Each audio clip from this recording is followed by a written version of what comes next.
Contract site visit అనే కొత్త విధానం నైని బ్లాక్ లో పెట్టిన కారణంగానే టెండర్ రద్దు చేశామని ఉప ముఖ్యమంత్రి భట్టి విక్రమార్క నిన్న ప్రకటించిన నేపథ్యంలో ఈ అంశంపై బీఆర్ఎస్ నేత హరీష్ రావు తీవ్ర స్థాయిలో స్పందించారు.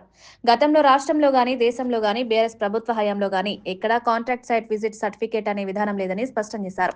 ఈ విధానాన్ని పూర్తిగా కొత్తగా తెచ్చింది రేవంత్ రెడ్డి ప్రభుత్వమేనని హరీష్ రావు ఆరోపించారు.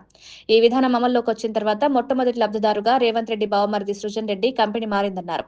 కాంట్రాక్ట్ సైట్ విజిట్ సర్టిఫికేట్ విధానం ప్రవేశపెట్టిన వెంటనే సృజన్ రెడ్డి కంపెనీ సోదా కన్స్ట్రక్షన్ కు తొలి టెండర్ దక్కిందని తెలిపారు. నిన్న మనం చూసాం, భట్టి విక్రమార్క గారి ప్రెస్ మీట్ చూసాం.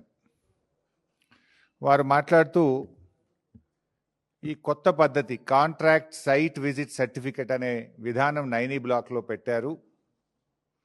అందువల్ల ఈ నైని బ్లాక్ టెండర్లు రద్దు చేస్తున్నామని భట్టి విక్రమార్క గారి ప్రెస్ మీట్ నిన్న మనందరం కూడా చూసాం. అయితే ఈ కాంట్రాక్టర్ సైట్ విజిట్ సర్టిఫికేట్ అనేది గతంలో ఎప్పుడూ లేదు, మన రాష్ట్రంలో లేదు, భారతదేశంలో లేదు.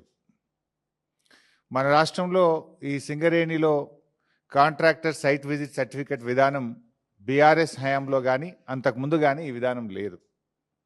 అదేవిధంగా వెస్టర్న్ కోల్ ఫీల్డ్స్లో కానీ కోల్ ఇండియాలో కానీ ఇటువంటి విధానం లేనే లేదు.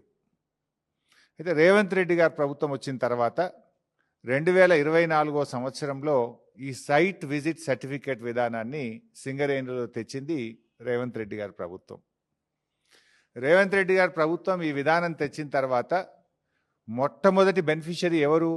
రేవంత్ రెడ్డి బావమరిది సృజన్ రెడ్డి.